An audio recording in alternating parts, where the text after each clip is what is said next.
ಸ್ನೇಹಿತರೆ ನಮಸ್ಕಾರ. Big boss season 11ರಲ್ಲಿ ಸ್ಪರ್ಧಿಯಾಗಿ ಒಳಗಡೆ ಹೋಗಿದ್ದಂಥ ಕಿರುತೆರೆ ನಟಿ ಭವ್ಯ ಗೌಡಗೆ ಈಗ ಮತ್ತೊಂದು ಒಳ್ಳೆಯ ಅವಕಾಶವು ಸಿಕ್ಕಿದೆ. ಬಾಯ್ಸ್ ವರ್ಸಸ್ ಗರ್ಲ್ಸ್ ರಿಯಾಲಿಟಿ ಶೋನಲ್ಲೂ ಕೂಡ ಭಾಗಿಯಾಗಿದ್ದಂಥ ಭವ್ಯ ಗೌಡ ಈಗ ವಾಪಸ್ ಕಿರುತೆರೆಗೆ, ಅದು ಕೂಡ ಧಾರಾವಾಹಿಯ ಮೂಲಕ ಮರಳುವಂಥ ಸುವರ್ಣ ಅವಕಾಶ ಸಿಕ್ಕಿದೆ ಅಂತಲೇ ಹೇಳ್ಬೋದು. ಕನ್ನಡ ಕಿರುತೆರೆಯಲ್ಲಿ ಈಗಾಗಲೇ ಗೀತಾ ಸೀರಿಯಲ್ನಲ್ಲಿ ಭಾರಿ ಹೆಸರನ್ನು ಸಂಪಾದನೆ ಮಾಡಿದಂಥ ಭವ್ಯ ಗೌಡ ಮತ್ತೆ ಸೀರಿಯಲ್ ಇಂಡಸ್ಟ್ರಿಗೆ ಪ್ರವೇಶವನ್ನು ಪಡೆಯೋದಕ್ಕೆ ಸಿಕ್ಕಾಪಟ್ಟೆ ಒದ್ದಾಡಿದರು. ಸಾಕಷ್ಟು ಸೀರಿಯಲ್ನಲ್ಲಿ ಈಕೆ ಹೆಸರು ಬಂದು ಹೋಗಿತ್ತು, ಬಟ್ ಈಕೆಗೆ ಅವಕಾಶ ಸಿಕ್ಕಿರಲಿಲ್ಲ. ಗೀತಾ ಸೀರಿಯಲ್ ಸಿಕ್ಕಾಪಟ್ಟೆ ಸೂಪರ್ ಹಿಟ್ ಆಗಿತ್ತು. ಅದಾದ ಬಳಿಕ ತುಂಬ ಗ್ಯಾಪ್ನ ಬಳಿಕ ಬಿಗ್ ಬಾಸ್ ಅನ್ನುವಂತಹ ಒಂದು ಒಳ್ಳೆ ರಿಯಾಲಿಟಿ ಶೋನಲ್ಲಿ ಭಾಗವಹಿಸುವಂಥ ಅವಕಾಶ ಭವ್ಯ ಗೌಡಗೆ ಸಿಗುತ್ತೆ. ಇದಾದ ಬಳಿಕ ಈಗ ಕಿರುತೆರೆ ಲೋಕದಲ್ಲಿ ಒಂದು ಸ್ವಲ್ಪ ಪಾಪ್ಯುಲಾರಿಟಿಯನ್ನು ಗಿಟ್ಟಿಸ್ಕೊಳ್ಳೋದ್ರಲ್ಲಿ ಯಶಸ್ವಿಯಾದಂತಹ ಮತ್ತು ಈಗಾಗಲೇ ಒಂದಷ್ಟು ಟ್ರೇಡ್ ಮಾರ್ಕ್ಗಳನ್ನು ಸೆಟ್ ಮಾಡಿರುವಂತಹ ನಿರ್ದೇಶಕರು, ನಿರ್ಮಾಪಕರ ಕೈಗೆ ಈಗ ಭವ್ಯ ಗೌಡ ಮತ್ತೆ ಸಿಕ್ಕಿದ್ದಾರೆ. ಸೊ ದಟ್ ಈಗ ಮತ್ತೆ ಟ್ರೇಡ್ ಮಾರ್ಕನ್ನು ಸೆಟ್ ಮಾಡ್ತಾರಾ ಅನ್ನುವಂತಹ ಒಂದು ಪ್ರಶ್ನೆಯೂ ಕೂಡ ಇದ್ದಿದೆ. ಅಸಲಿಗೆ ಬಾಯ್ಸ್ ವರ್ಸಸ್ ಗರ್ಲ್ಸ್ ರಿಯಾಲಿಟಿ ಶೋನಲ್ಲಿ ಭಾಗಿಯಾಗ್ತಿದ್ದಂತಹ ಸ್ಪರ್ಧಿಯಾಗಿದ್ದಂತಹ ಭವ್ಯ ಗೌಡ ಈಗ ಈ ವಿಚಾರವನ್ನು ಯಾರು ಈ ಪನ್ನಿ ಕೊಟ್ಟಿದ್ದಾರಲ್ಲ, ಫ್ಯಾನ್ಸ್ಗೆ ಖುಷಿಯಾಗುವಂಥ ಈ ವಿಚಾರವನ್ನು ಹಂಚಿಕೊಂಡಿದ್ದಾರೆ. ಜೊತೆಗೆ ಇದು 100% ಕನ್ಫರ್ಮ್ ಅನ್ನೋದು ಕೂಡ ಗೊತ್ತಾಗಿದೆ. ಹಾಗಾದರೆ ಯಾವ ಸೀರಿಯಲ್ನಲ್ಲಿ ಭವ್ಯ ಕಾಣಿಸ್ಕೊಳ್ತಾರೆ, ಯಾವ ಪಾತ್ರವನ್ನು ಭವ್ಯ ನಿಭಾಯಿಸ್ತಾರೆ, ಎಲ್ಲವನ್ನು ಕೂಡ ನಿಮ್ಮ ಮುಂದೆ ಇಡ್ತಾ ಹೋಗ್ತೀನಿ. ಅದಕ್ಕಿಂತ ಮುಂಚೆ ನೀವಿನ್ನೂ ಕೂಡ ನಮ್ಮ ಚಾನಲನ್ನು ಸಬ್ಸ್ಕ್ರೈಬ್ ಮಾಡಿಲ್ಲ ಅಂದರೆ ದಯವಿಟ್ಟು ಕೂಡಲೇ ಸಬ್ಸ್ಕ್ರೈಬ್ ಮಾಡಿ ಸ್ನೇಹಿತರೆ. ಕಲರ್ಸ್ ಕನ್ನಡ ವಾಹಿನಿಯಲ್ಲಿ ಪ್ರಸಾರವಾದಂತಹ ಗೀತಾ ಸೀರಿಯಲ್ನಲ್ಲಿ ಸ್ವಾಭಿಮಾನಿ ಗೀತಾ ಆಗಿ ಜನರ ಮನಸೆಳೆದಂತಹ ನಟಿ ಭವ್ಯ ಗೌಡ. ಗೀತಾ ಸೀರಿಯಲ್ ಮುಕ್ತಾಯವಾದ ಬಳಿಕ ಬಿಗ್ ಬಾಸ್ ಸೀಸನ್ 11 ಕಾರ್ಯಕ್ರಮದಲ್ಲಿ ಭವ್ಯ ಗೌಡ ಸ್ಪರ್ಧೆಯನ್ನು ಮಾಡಿದರು. ಗೀತಾ ಸೀರಿಯಲ್ ಮುಗಿದ ಬಳಿಕ ಒಂದಷ್ಟು ವರ್ಷಗಳ ಕಾಲ ಗ್ಯಾಪ್ ಕೂಡ ಆಗಿತ್ತು. ಯಾವುದೇ ಒಳ್ಳೆಯ ಸೀರಿಯಲ್ ಅವಕಾಶ ಈಕೆಗೆ ಸಿಗಲಿಲ್ಲ. ಒಂದಷ್ಟು ಸೀರಿಯಲ್ಗಳಲ್ಲಿ ನಟಿಸುವಂತಹ ಪ್ರಯತ್ನವನ್ನು ಮಾಡಿದರೂ ಕೂಡ ಅವಕಾಶ ಮಾತ್ರ ಕೊಡಲಿಲ್ಲ. ಸೊ ದಟ್ ಭವ್ಯ ಗೌಡ ಮನೆಯಲ್ಲೇ ಕೂರುವಂತಾಯಿತು. ಇದಾದ ಬಳಿಕ ಬಿಗ್ ಬಾಸ್ ಸೀಸನ್ 11ರಲ್ಲಿ ಸ್ಪರ್ಧಿಯಾಗಿ ಬಂದಂತಹ ಭವ್ಯ ಗೌಡ ಒಳ್ಳೆಯ ರೀತಿಯಲ್ಲೇ ಒಳ್ಳೆ ಕಾಂಪಿಟೇಷನನ್ನೇ ಕೊಟ್ಟರು. ಅಂತಿಮ ಹಂತದವರೆಗೂ ಕೂಡ ಭವ್ಯ ಗೌಡ ಬಂದಿದ್ದು ವಿಶೇಷ ಅಂತಲೇ ಹೇಳ್ಬೋದು. ಈಗ ಬಿಗ್ ಬಾಸ್ ಮನೆಯಲ್ಲಿ ಪ್ರಬಲ ಮಹಿಳಾ ಸ್ಪರ್ಧಿಯಾಗಿ ಭವ್ಯ ಗೌಡ ಗುರುತಿಸಿಕೊಂಡಿದ್ದು ಮತ್ತು ಕಿಚ್ಚ ಸುದೀಪ್ ಕಡೆಯಿಂದ ಚಪ್ಪಾಳೆಯನ್ನು ಸಹ ಗಿಟ್ಟಿಸಿಕೊಂಡಿದ್ರು. 2 ಸಲ ಕ್ಯಾಪ್ಟನ್ ಕೂಡ ಆಗಿದ್ರು.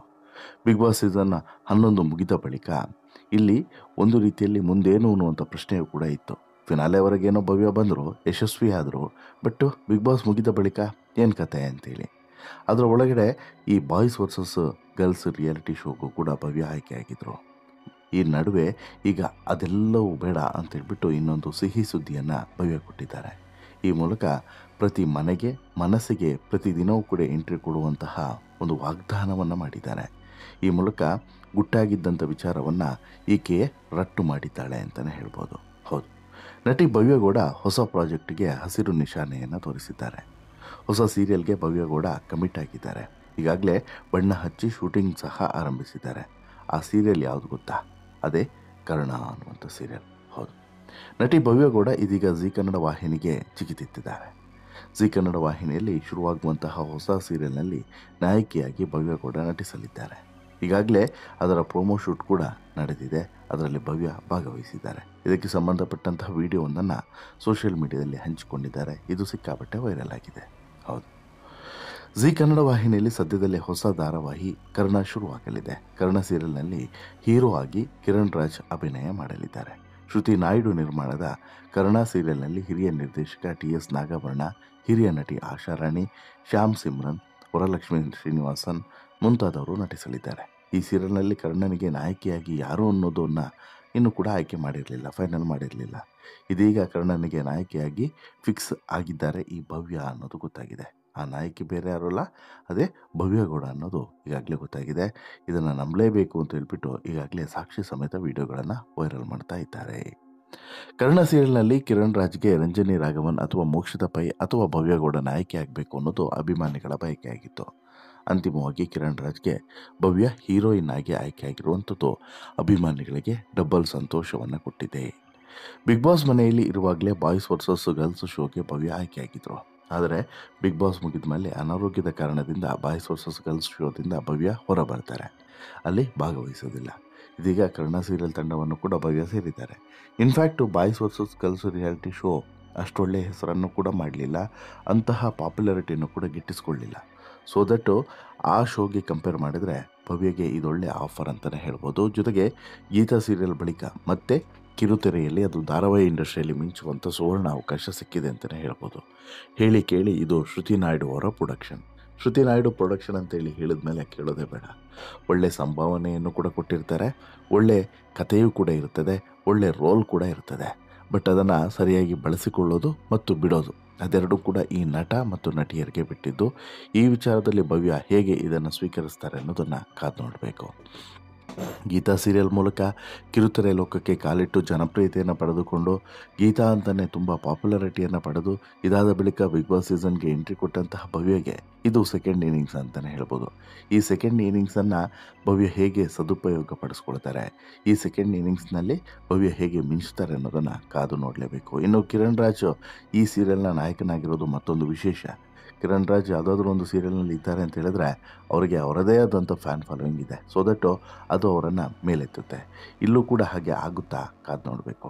ಇನ್ನು ಈ ಕಂಪ್ಲೀಟ್ ಶ್ರುತಿ ನಾಯ್ಡು ಪ್ರೊಡಕ್ಷನ್ನ ಈ ಕರ್ಣ ಸೀರಿಯಲನ್ನು ಕಂಪ್ಲೀಟಾಗಿ ಜವಾಬ್ದಾರಿಯನ್ನು ಹೊತ್ಕೊಂಡಿರೋದು ರಾಮ್ಜಿ ಅನ್ನೋದು ಗೊತ್ತಾಗಿದೆ. ರಾಮ್ಜಿ ಅವರ ಕೈಯಲ್ಲಿ ಸಿಕ್ಕಂತಹ ಕತೆಗೆ ಸಾವಿಲ್ಲ ಅನ್ನುವಂತಹ ನಂಬಿಕೆ ಇದೆ. ಹಾಗಾಗಿ ಈ ಕತೆಗೂ ಕೂಡ ಸಾವಿಲ್ಲ, ಈ ಕತೆಯೂ ಕೂಡ ಹಿಟ್ಟಾಗೋದ್ರಲ್ಲಿ ಡೌಟ್ ಇಲ್ಲ ಅನ್ನುವಂಥ ಮಾತುಗಳು ಸೀರಿಯಲ್ ಇಂಡಸ್ಟ್ರಿಯಲ್ಲಿ ಬರ್ತಾ ಇದೆ. ಇನ್ನು ಈ ಕಿರಣ್ ರಾಜ್ಗೂ ಕೂಡ ಇದೊಂದು ಸುವರ್ಣ ಅವಕಾಶ. ಕನ್ನಡತಿ ಧಾರಾವಾಹಿಯ ಮೂಲಕ ನಾಯಕ ಕಿರಣ್ ರಾಜ್ ಕಿರುತೆರೆಗೆ ಕಾಲಿಟ್ರು. ಕಿರಣ್ ರಾಜ್ ಸಿನಿಮಾಗಳಲ್ಲೂ ಕೂಡ ಅದೃಷ್ಟ ಪರೀಕ್ಷೆಯನ್ನು ಕೂಡ ಮಾಡಿದರು. ಆದರೆ ಇಲ್ಲಿ ಒಂದು ಹಂತದ ಯಶಸ್ಸು ಸಿಕ್ಕಿದ್ದು ಈ ಕನ್ನಡತಿ ಧಾರಾವಾಹಿಯಲ್ಲಿ. ಇಲ್ಲಿ ರಂಜನಿ ರಾಘವನ್ ಮತ್ತು ಕಿರಣ್ ರಾಜ್ ಜೋಡಿಗೆ ಒಳ್ಳೆ ಮೆಚ್ಚುಗೆ ಸಿಕ್ತು. ಒಳ್ಳೆ ಸಿನಿಮಾಗಳನ್ನು ನೀಡಿದಂಥ ಖುಷಿ ಒಂದು ಕಡೆ ಕಿರಣ್ಗಿದ್ರೆ, ನಂತರ ಇಲ್ಲಿ ಒಳ್ಳೆ ಸೀರಿಯಲ್ ಕೊಟ್ಟಂತಹ ಡಬಲ್ ಖುಷಿಯು ಕೂಡ ಕಾಡಿತ್ತು. ಜೊತೆಗೆ ಈಗ ಕರ್ಣ ಅನ್ನುವಂಥ ಹೊಸ ಧಾರಾವಾಹಿ ಕೂಡ ಸಿಕ್ಕಿರೋದ್ರಿಂದ ಈ ಖುಷಿ ಇನ್ನಷ್ಟು ಹೆಚ್ಚಾಗಿದೆ ಅಂತಲೇ ಹೇಳ್ಬೋದು. ಕರ್ಣ ಧಾರಾವಾಹಿಯಲ್ಲಿ ಕಿರಣ್ ರಾಜ್ ಡಾಕ್ಟರ್ ಕರ್ಣನ ಪಾತ್ರದಲ್ಲಿ ನಟಿಸ್ತಾ ಇದ್ದಾರೆ. ಧಾರಾವಾಹಿಯ ಪ್ರೋಮೋ ಇತ್ತೀಚೆಗೆ ಬಿಡುಗಡೆಯಾಗಿದ್ದು ಹೊಸ ನಿರೀಕ್ಷೆಯನ್ನು ಮೂಡಿಸಿರೋದಂತೂ ಸತ್ಯ. ಈ ಧಾರಾವಾಹಿ ಎಂಟ್ರಿ ಆಗೋ ಹೊತ್ತಿಗೆ ಯಾವ ಸೀರಿಯಲ್ ಎಂಟ್ರಿ ಕೊಡುತ್ತೆ, ಹಾಗೆ ಯಾವ ಧಾರಾವಾಹಿ ಅಂತ್ಯವಾಗುತ್ತೆ ಅನ್ನುವಂಥ ಚರ್ಚೆಯೂ ಕೂಡ ಜೋರಾಗಿದೆ. ಕಾರಣ ಕರ್ಣ ಧಾರಾವಾಹಿ ಬರುವಂಥ ಸಮಯ ಆ ರೀತಿ ಇರಲಿದೆ. ಪ್ರೈಮ್ ಟೈಮಿಗೆ ಬರುವಂಥ ಧಾರಾವಾಹಿ ಆಗಿರೋದ್ರಿಂದ, ಜೊತೆಗೆ ಈ ಧಾರಾವಾಹಿಯ ಕಥೆಯೂ ಕೂಡ ಡಿಫ್ರೆಂಟ್ ಆಗಿರೋದ್ರಿಂದ ಯಾವ ಧಾರಾವಾಹಿಗೆ ಈಗ ಮೊಳೆ ಹೊಡಿತಾರೆ ಅನ್ನೋದು ಮತ್ತೊಂದು ಕುತೂಹಲ. ಇದರ ಜೊತೆಗೆ ಕನ್ನಡ ಧಾರಾವಾಹಿಯಲ್ಲಿ ಕಿರಣ್ ರಾಜ್ ಗೈನಕಾಲಜಿಸ್ಟ್ ಆಗಿ ನಟಿಸ್ತಾ ಇದ್ದಾರೆ. ಇದೀಗ ಈ ಸೀರಿಯಲ್ ಬೆನ್ನಲ್ಲೇ 2 ಧಾರಾವಾಹಿಗಳ ಹೆಸರು ಕೂಡ ಕೇಳಿ ಬರ್ತಿದ್ದಾವೆ. ಅಂದರೆ ಇನ್ನೆರಡು ಧಾರಾವಾಹಿಗಳು ಕೂಡ ಅಂತ್ಯವಾಗ್ತವೆ. ಆ ಧಾರಾವಾಹಿಯ ಜಾಗಕ್ಕೆ ಮತ್ತೆರಡು ಧಾರಾವಾಹಿಗಳು ಬರ್ತವೆ ಅಂತೇಳಿ. ಹಾಗಾಗಿ ಜನ ಸೋಷಿಯಲ್ ಮೀಡಿಯಾದಲ್ಲಿ ಅಮೃತಧಾರೆ ಅಥವಾ ಶ್ರೀರಸ್ತು ಶುಭಮಸ್ತು ಧಾರಾವಾಹಿ ಶೀಘ್ರದಲ್ಲೇ ಕೊನೆ ಕಾಣಲಿದೆ ಅನ್ನುವಂತಹ ಒಂದು ಅಭಿಪ್ರಾಯವನ್ನು ವ್ಯಕ್ತಪಡಿಸ್ತಿದ್ದಾರೆ. ಹೌದು, ಶ್ರೀರಸ್ತು ಶುಭಮಸ್ತು ಧಾರಾವಾಹಿಯಲ್ಲಿ ಸುಧಾರಾಣಿ ಪಾತ್ರ ಅಂತ್ಯ ಕಾಣುವಂತೆ ಇದೆ. ಬಹುತೇಕ ಈ ಧಾರಾವಾಹಿ ಶುಭಂ ಹಾಡಬಹುದು ಅಂತ ಹೇಳ್ಬಿಟ್ಟು ವೀಕ್ಷಕರು ಕಮೆಂಟನ್ನು ಹಾಕ್ತಾ ಇದ್ದಾರೆ. ಇನ್ನು ತುಳಸಿ ಮಗುವಿಗೆ ಜನ್ಮ ನೀಡಿದ್ದಾಳೆ. ತುಳಸಿಯನ್ನು ಬದುಕಿಸೋಕೆ ಸಾಧ್ಯವಿಲ್ಲ ಅಂತ ಹೇಳ್ಬಿಟ್ಟು ಮೊದಲೇ ವೈದ್ಯರು ತಿಳಿಸಿದ್ರು. ಹೆರಿಗೆಯಾದ ಬಳಿಕ ತಾಯಿ ಮಗು ಆರೋಗ್ಯವಾಗಿದ್ದಾರೆ ಅಂತೇಳಿ ವೈದ್ಯರು ಹೇಳಿದ್ದಾರೆ. ಹೀಗಾಗಿ ಶಾರ್ವರಿ ಸುಪಾರಿ ಕೊಟ್ಟು ತುಳಸಿ ಪ್ರಾಣ ತೆಗೆದಿದ್ದಾಳೆ. ಇದೀಗ ಪ್ರೋಮೋ ನೋಡಿದರೆ ತುಳಸಿ ಪ್ರಾಣ ಪಕ್ಷಿ ಹಾರಿ ಹೋದಂತಿದೆ. ತುಳಸಿ ಸಾಯ್ತಾಳೆ ಅಂದರೆ ಅವಳ ಪಾತ್ರ ಮುಗಿಯುತ್ತೆ ಅಂತೇಳಿ ಅರ್ಥ. ತುಳಸಿ ಕತೆ ಮುಗಿದ್ರೆ ಶಾರ್ವರಿ ಆಟ ಹೇಗೆ ಬಯಲಾಗುತ್ತೆ, ಇದು ಈಗಿರುವಂಥ ಕುತೂಹಲ. ಸೊ ದಟ್ ಈ ಧಾರಾವಾಹಿ ಅಂತ್ಯವಾಗಬಹುದು ಅನ್ನುವಂಥದ್ದು. ಇನ್ನೊಂದು ಕಡೆ ಅಮೃತಧಾರೆ ಧಾರಾವಾಹಿ ಕೂಡ ಮುಕ್ತಾಯ ಕಾಣಬಹುದು ಅಂತ ಹೇಳ್ಬಿಟ್ಟು ಕೆಲವರು ಅಭಿಪ್ರಾಯವನ್ನು ವ್ಯಕ್ತಪಡಿಸ್ತಿದ್ದಾರೆ. ಭೂಮಿಕಾ ಕತ್ತಿಗೆ ತಾಳಿಗನ್ನು ಕಟ್ಟಿದ್ದಾನೆ. ಅಲ್ಲದೆ ಇದೇ ಸಂದರ್ಭದಲ್ಲಿ ಭೂಮಿಕಾ ಗರ್ಭಿಣಿ ಅನ್ನೋದು ಸಹ ಗೊತ್ತಾಗಿದೆ. ಮನೆ ಮಂದಿಯ ಸಂತೋಷ ಕೂಡ ಹೆಚ್ಚಾಗಿದೆ. ಈ ಧಾರಾವಾಹಿ ಅಂತ್ಯ ಆಗಬಹುದು ಅನ್ನುವಂಥ ಮಾತುಗಳು ಇದೀಗ ಅಧಿಕೃತವಾಗಿ ಕೇಳಿ ಬರದೇ ಇದ್ದರೂ ಕೂಡ ಅಲ್ಲಲ್ಲಿ ಗುಸುಗುಸುಗಳು ಮಾತ್ರ ಕೇಳಿ ಬರ್ತಾ ಇದ್ದಾವೆ. ಹಾಗಾಗಿ ಇಲ್ಲಿ ಈ 2 ಧಾರಾವಾಹಿ ಅಂತ್ಯವಾಯಿತು ಅಂತ ಹೇಳಿದರೆ ಈ 2 ಧಾರಾವಾಹಿಗಳ ಜಾಗಕ್ಕೆ ಯಾವ ಧಾರಾವಾಹಿ ಬರ್ತದೆ ಅನ್ನೋದು ಮತ್ತೊಂದು ಕುತೂಹಲ. ವಾಟ್ ಎವರ್, ಈಗ ಕರ್ಣ ಧಾರಾವಾಹಿ ಅಂತೂ ಇಂತೂ 8 ಗಂಟೆ ಅಥವಾ 8:15 ಪ್ರಸಾರವಾಗುವಂಥ ಸಾಧ್ಯತೆ ಇದೆ.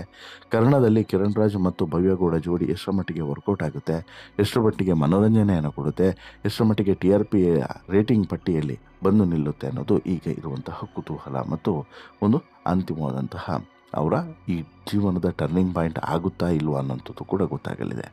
ವಾಟ್ ಎವರ್, ಭವ್ಯಗೌಡಗೆ ಒಂದೊಳ್ಳೆ ಅವಕಾಶ ಮತ್ತೆ ಸಿಕ್ಕಿದೆ. ಆ ಅವಕಾಶವನ್ನು ಭವ್ಯಗೌಡ ಸದುಪಯೋಗ ಪಡಿಸ್ಕೊಳ್ಳಿ ಅನ್ನೋದು ಎಲ್ಲರ ಆಶಯ.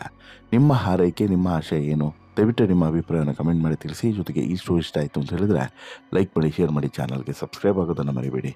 ಧನ್ಯವಾದ.